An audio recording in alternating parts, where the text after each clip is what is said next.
그러므로 너희 마음의 허리를 동이고 근신하여 예수 그리스도께서 나타나실 때에 너희에게 가져다 주실 은혜를 온전히 바랄지어다. 베드로전서 1장 13절 말씀. 아멘. 할렐루야. 오늘도 좋은 날입니다. 이용호 목사입니다. 오늘의 원포인트 묵상 본문은 베드로전서 1장 13절 말씀입니다. 우리는 죄를 용서받았다고 해서 아무렇게나 살아서는 안 됩니다.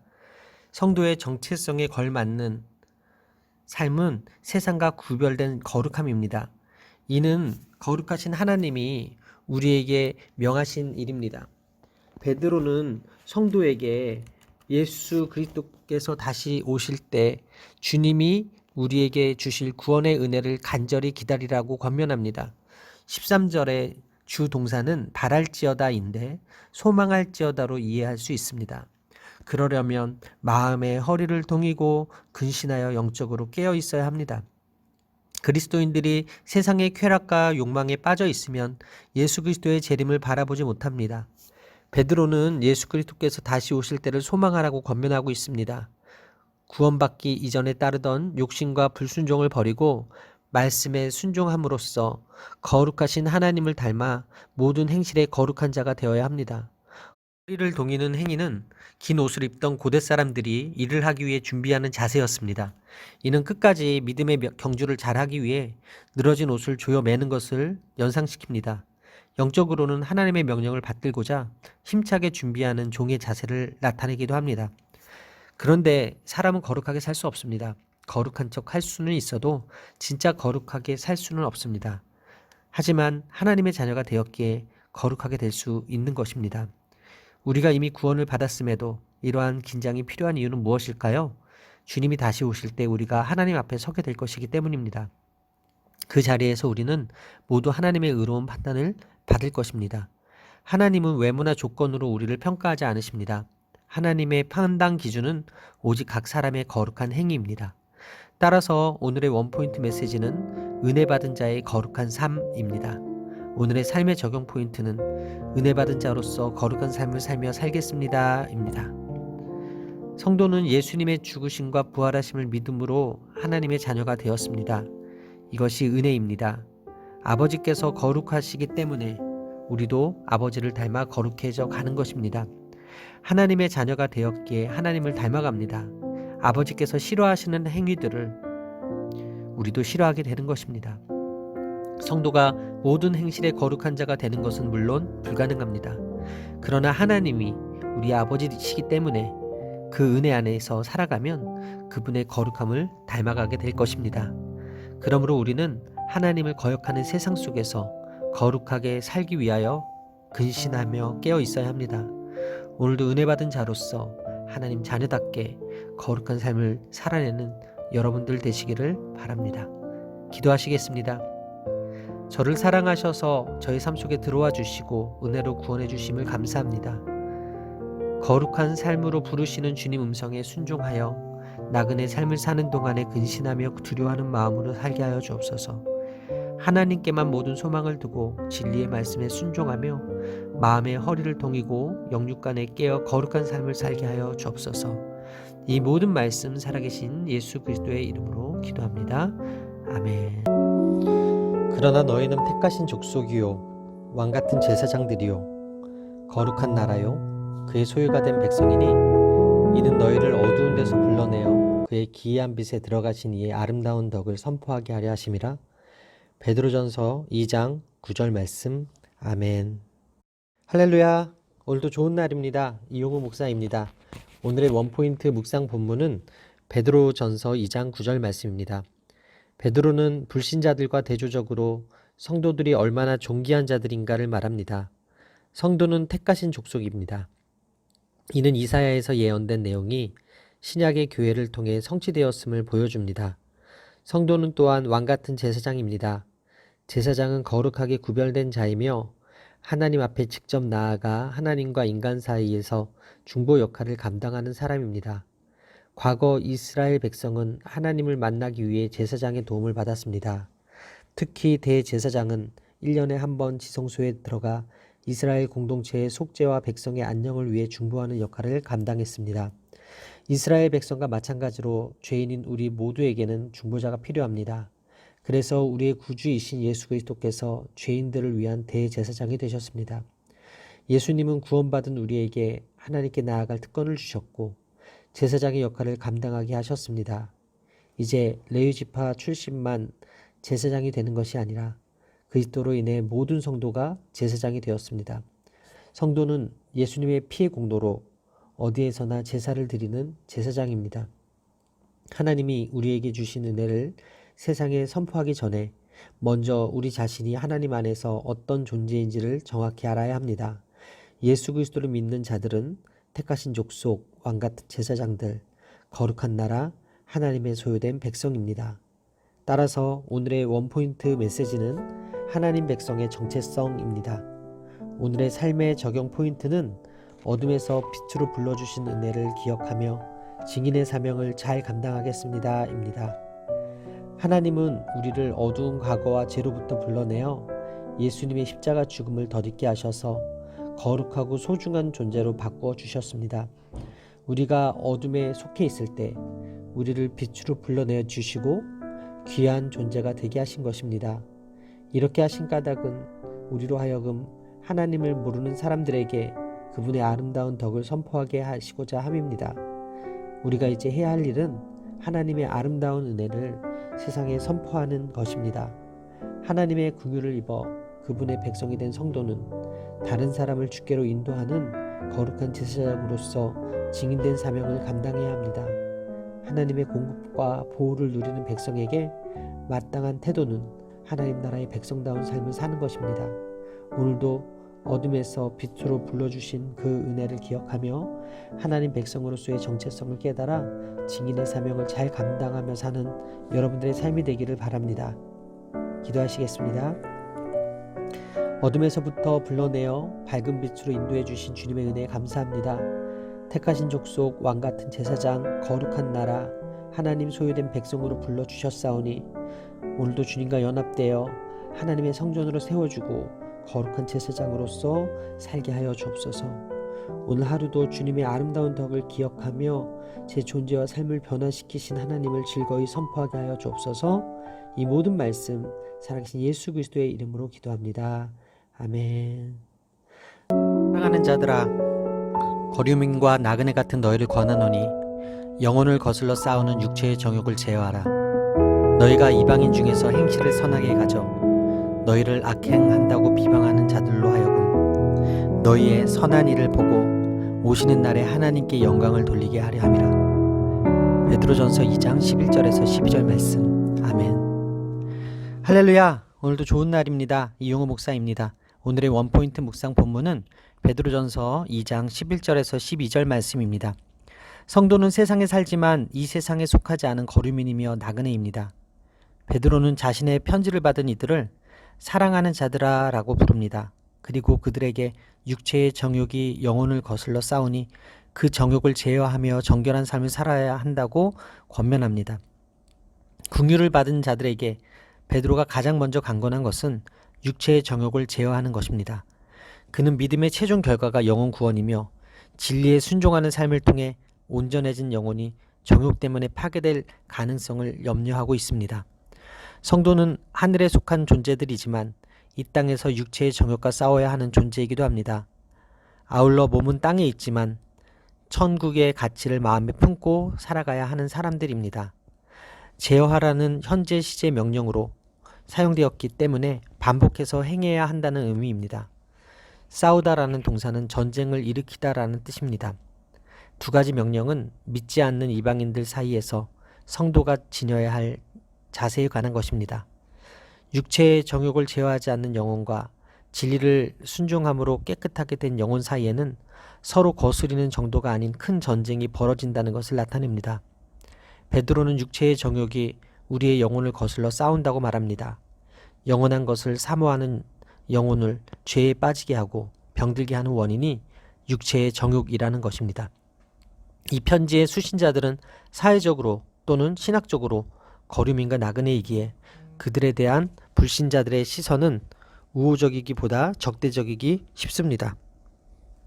불신자들 앞에서 성도는 선을 도모하고 선한 행실을 보여야 합니다. 따라서 오늘의 원포인트 메시지는 성도가 지녀야 할 두 가지 삶의 자세입니다. 오늘의 삶의 적용 포인트는 육신의 정욕을 제어하고 영광을 돌리는 삶을 살겠습니다 입니다. 이 땅에서 성도가 가져야 할 두 가지 자세는 육신의 정욕을 제어하고 하나님께 영광을 돌리는 삶을 사는 것입니다. 육체를 제어하는 이유는 정욕과 거슬러 싸우는 영혼을 돌보기 위해서입니다. 성도는 믿지 않는 자들의 세상 가운데서 믿는 자들로 살고 있습니다. 혹시 지금 영혼에 병 들게 하는 정욕이 빠져 있지 않은지 자신을 살펴보도록 합시다.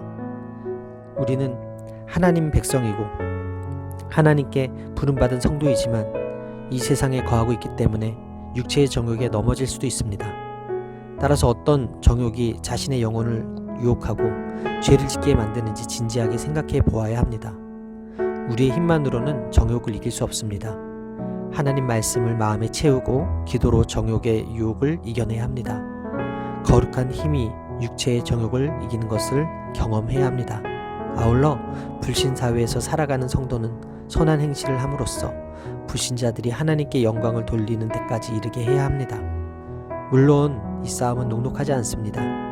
하지만 우리가 이 싸움에서 이길 때 악한 자들조차 하나님께 영광을 돌리게 될 것입니다. 오늘도 선한 싸움에서 승리하는 여러분들 되시기를 바랍니다. 기도하시겠습니다. 오늘도 말씀을 통해 저의 영혼의 갈급함을 채우시니 감사합니다.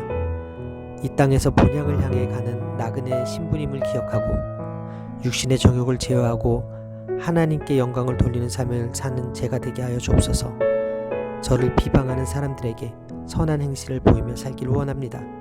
주님께서 허락하신 자유를 관계 질서에 순종하고 이웃을 섬기는 데 사용하게 하여 주옵소서. 이 모든 말씀 살아계신 예수 그리스도의 이름으로 기도합니다. 아멘. 주의 눈은 의인을 향하시고 그의 귀는 의인의 간구에 귀를 기울이시되 주의 얼굴은 악행하는 자들을 대하시느니라 하였느니라. 베드로전서 3장 12절 말씀. 아멘.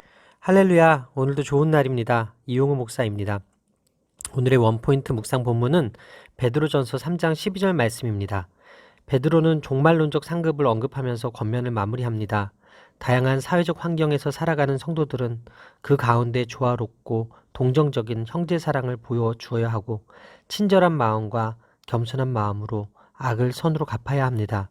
이는 예수 그리스도께서 알려주신 성도의 삶입니다. 그리스도인들이 세상을 살아가는 방식은 세상 사람들의 모습과 달라야 합니다. 복수심은 본능적입니다. 그러나 그 본능적 반응을 억제하고 저주 대신 축복을 선택해야 합니다. 언어 생활에서부터 악한 말과 거짓말을 버려야 합니다. 성도는 비록 해를 입었다 할지라도 악을 악으로 욕을 욕으로 갚지 말고 오히려 그들에게 복을 빌어주어야 합니다. 악에서 떠나 선을 행하고 화평을 구하고 따라야 합니다. 주님은 이렇게 행하시는 자들을 지켜보시고 그의 기도에 귀를 기울이십니다. 주님은 어떤 분이십니까? 의인을 지켜보시고 그들의 기도에 귀를 기울이시는 분이십니다. 주님은 악행하는 자들에게는 생명과 좋은 날을 허락하지 않으십니다. 회개하지 않는 자에게는 진노와 심판이 기다리고 있습니다. 하나님은 의인에게는 관심을 기울이시지만 악한 자는 대적하시기 때문입니다. 인간적인 힘으로 이런 삶을 사는 것은 불가능합니다. 예수님의 마음을 품고 하나님이 이런 삶을 기뻐하신다는 것을 확신할 때 가능합니다. 하나님이 의인을 바라보시고 그들의 기도에 귀 기울이시는 것처럼 우리 역시 우리를 괴롭게 하는 자들을 보지 말고 하나님을 바라보고 하나님의 음성에 귀를 기울여야 합니다. 이런 모습이야말로 하나님의 부르심을 받아 복의 유업을 받은 성도들의 태도라고 할 수 있습니다. 따라서 오늘의 원포인트 메시지는 기억해야 할 덕목입니다. 오늘의 삶의 적용 포인트는 오늘 내 앞에 있는 사람들에게 잘하겠습니다 입니다. 신앙 공동체 안에 서로 기억하고 지킬 덕목이 있습니다. 신앙 공동체 밖의 사람들은 그들이 악하게 대하더라도 결코 악으로 되갚으면 안 된다는 것입니다. 다른 사람을 어떻게 대하느냐를 통해 우리가 어떤 사람인지가 증명됩니다. 주님을 닮고 말씀에 순종하는 삶이란 남편과 아내, 부모와 자녀, 가까운 친구들과의 관계가 변하는 것부터 시작합니다. 그것이야말로 세상을 바꿔나가는 가장 강력한 힘입니다. 정작 가정을 돌보지 않으면서 하나님 나라의 그 의를 구한다고 말하며 거창한 일만 생각해서는 안 됩니다. 지금 이 자리에서 작은 일에 순종하는 것이 가장 큰 순종임을 잊지 마십시오. 다른 일을 사랑으로 섬기면서 세상 속에서 하나님 나라를 만들어가는 오늘 하루가 되기를 소망합니다. 기도하겠습니다. 마지막 때 그리스도의 대사로 저를 불러주시니 감사드립니다. 생명을 사랑하고 좋은 날을 보기 원하는 자로서 악한 말을 그치고 거짓말을 하지 않게 되기를 원합니다. 제가 머무는 곳마다 화평을 이루며 하늘의 복을 전파하는 그리스도의 제자가 되게 하여 주옵소서. 이 모든 말씀 살아계신 예수 그리스도의 이름으로 기도합니다. 아멘. 만물의 마지막이 가까이 왔으니 그러므로 너희는 정신을 차리고 근신하여 기도하라. 무엇보다도 뜨겁게 서로 사랑할지니 사랑은 허다한 죄를 덮느니라. 베드로전서 4장 7절에서 8절 말씀. 아멘. 할렐루야. 오늘도 좋은 날입니다. 이용우 목사입니다. 오늘의 원포인트 묵상 본문은 베드로전서 4장 7절에서 8절 말씀입니다. 베드로는 로마로부터 박해받고 있는 성도들에게 권고합니다. 만물의 마지막이 가까이 왔으니 정신을 차리고 깨어 기도하라. 예수 그리스도와 침례 요한의 메시지는 하나님 나라가 가까이 왔다입니다. 여기서 가까이 왔다라는 동사가 동일하게 사용되었는데 이는 하나님의 구원 계획과 구원 역사가 그리스도의 죽음, 부활, 승천, 성령 강림을 통해 절정에 이르렀다는 의미입니다. 베드로는 이러한 특성을 반복해 설명하고 있습니다. 베드로가 이렇게 권면한 이유는 고난받을 때 너무나 힘들고 고달파서 자칫 성도 간의 원망과 불평 또는 배신이 일어날 수 있기 때문입니다. 정신 차리다로 번역된 헬라어 소프로네샤테는 정신 차리다라는 의미보다 정확하게 판단하다, 바르게 생각하다라는 뜻입니다. 마가복음 5장 15절에서는 귀신 들렸던 자가 정신이 온전해지다라는 의미를 나타내는데 사용되었습니다. 객관적이고 종합적인 판단력을 가지고 자신을 옳게 세운다는 의미를 전합니다. 성도는 세상 끝날이 가까이 왔기에 종말의식을 갖고 하나님과의 관계를 바로 세워야 합니다. 개인적 종말이든 역사적 종말이든 마지막은 우리가 예상하지 못할 때 도둑처럼 임합니다. 그러므로 깨어 기도해야 합니다. 마지막이 바로 앞에 있다고 여기고 서로 뜨겁게 기도해야 합니다.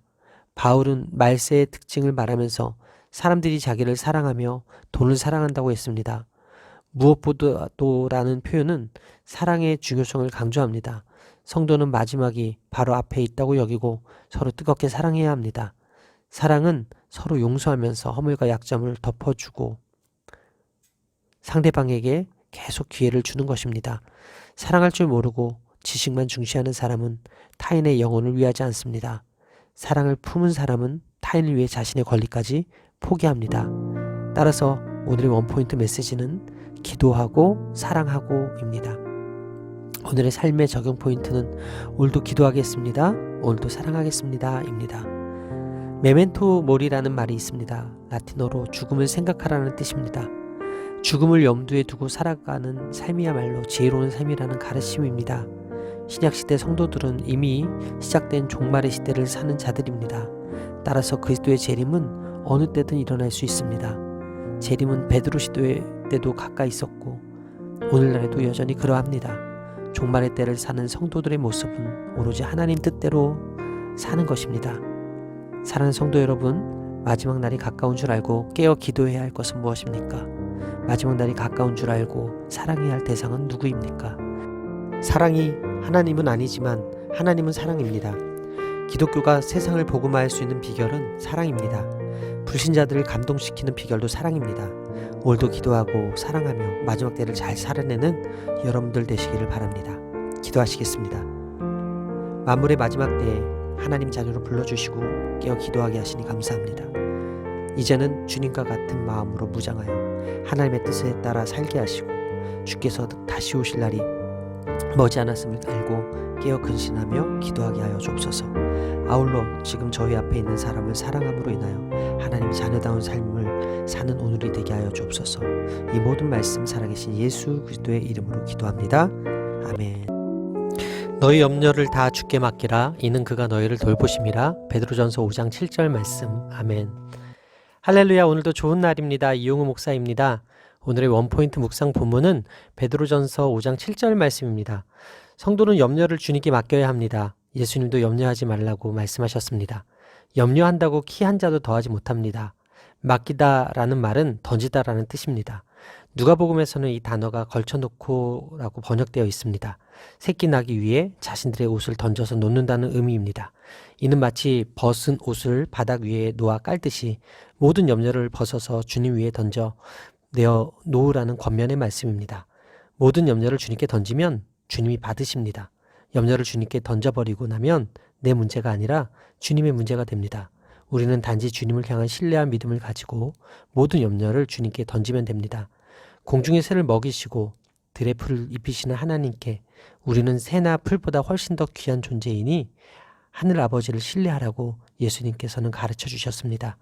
한평생 의식주 때문에 염려하는 것이 이방인의 삶이라면 하나님의 나라와 의를 구하는 것이 제자들이 살아가야 할 삶의 방식입니다. 따라서 오늘의 원포인트 메시지는 염려를 주님께 던지다입니다. 오늘의 삶의 적용 포인트는 오늘도 주님을 신뢰하며 염려하지 않겠습니다입니다. 겸손한 사람만이 염려를 주님께 맡길 수 있습니다. 하나님의 능하신 손을 믿는 자만이 모든 염려를 맡길 수 있습니다. 하나님이 능하신 손으로 돌보시기 때문에 성도는 염려를 주께 맡기고 안심할 수 있으며 평안을 누릴 수 있습니다. 오늘도 하나님은 염려로 허송세월하는 인생을 안타까워하십니다. 하나님을 신뢰하고 더 큰 의를 추구하는 것이 성도의 의무입니다. 오늘도 겸손한 마음으로 주님을 더욱 신뢰하십시오. 그럴 때에 우리의 염려를 온전히 맡길 수 있습니다. 기도하시겠습니다. 오늘도 겸손히 주님을 신뢰합니다. 하나님 맡겨주신 직분을 자원함과 진실됨과 겸손함으로 감당하길 원합니다.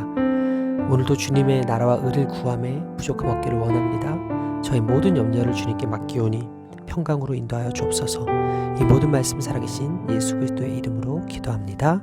아멘. 근신하라 깨어라.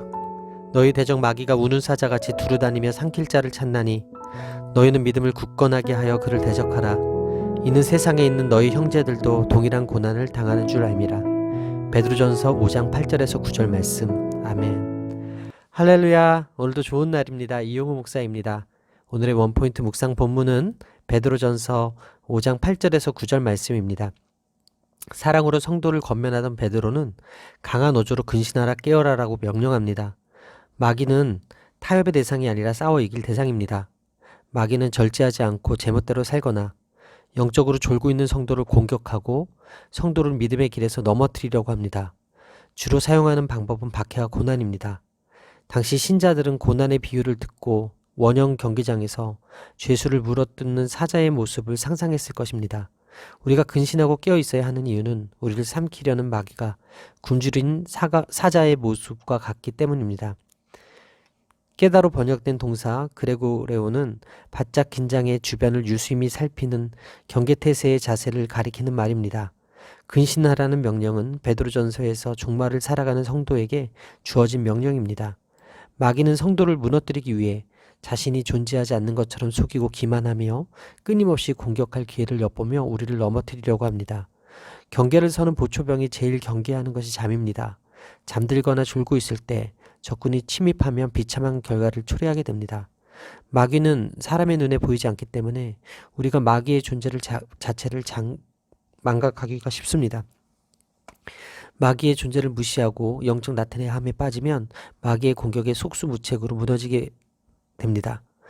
베드로는 한때 다른 사람은 다 주님을 버릴지라도 자기는 그럴 일이 없을 것이라고 장담했습니다. 그런데 그도 깨어있지 못했습니다. 깊은 잠에 빠져 기도하는 것을 잃어버린 결과 3번씩이나 주님을 부인했습니다. 마귀를 대적하는 방법은 믿음을 굳게 하는 것입니다. 성경에서 영적으로 깨어 있어야 한다고 강조할 때 함께 언급하는 것이 기도입니다. 예수님께서도 종말에 관한 교훈을 주실 때와 십자가와 고난을 앞두시고 깨어 있으라고 명하셨습니다. 사도 바울도 성도들에게 기도를 계속하고 기도에 감사함으로 깨어 있으라고 권고했습니다. 성도가 기도할 때 성령으로 충만하게 되고 마귀를 대적하게 됩니다. 그러므로 성도는 쉬지 말고 기도하라는 말씀에 순종해 항상 깨어 있어 마귀를 대적해야 합니다. 오늘의 원포인트 메시지는 깨어 기도하여 마귀를 대적하라입니다. 오늘의 삶의 적용 포인트는 오늘도 기도함으로 깨어서 마귀를 대적하며 영적 전쟁에서 승리하겠습니다 입니다. 영적 전쟁은 육체의 싸움과 달리 의식하지도 못한 가운데 일어날 수 있습니다. 그렇기에 영적으로 깨어있지 못하면 사탄의 공격을 받으면서도 인지하지 못할 수 있습니다. 마귀와 적당한 선에서 타협할 것이 아니라 끝까지 싸워야 합니다. 2000년 전이나 지금보다 세상은 본질적으로 동일합니다. 예수 그리스도와 그분을 따르는 자들에 대한 대적의 박해는 더욱 강렬해질 수 있습니다. 성도는 겸손하고 온유함과 사랑으로 사람들을 섬겨야 하지만 때로는 대적들에게 단호하게 대응해야 합니다. 악하고 부정한 자들을 용납해서는 안 됩니다. 예수님도 타락한 종교 지도자들에게는 불같이 화를 내시며 채찍드는 것을 주저하지 않으셨습니다. 고난 가운데 우리는 믿음을 굳건하게 하고 영적인 공격에 맞서야 합니다. 믿음을 굳건히 하고 기도함으로 마귀를 대적하면 마귀는 물러갑니다. 오늘도 깨어 기도함으로 마귀를 대적하고 영적 전쟁에서 승리하는 여러분 되시기를 바랍니다. 시겠습니다. 오늘도 깨어 기도하게 하시니 감사합니다. 현재의 고난은 영원하지 않으며 믿는 이들을 향해 하나님이 영광스러운 계획을 갖고 계심을 믿습니다. 저의 믿음이 약해지지 않도록 말씀과 기도로 늘 깨어있게 하여 주옵소서.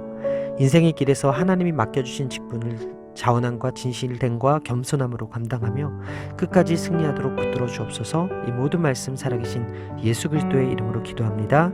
아멘. 할렐루야. 오늘도 최고의 복을 받았습니다.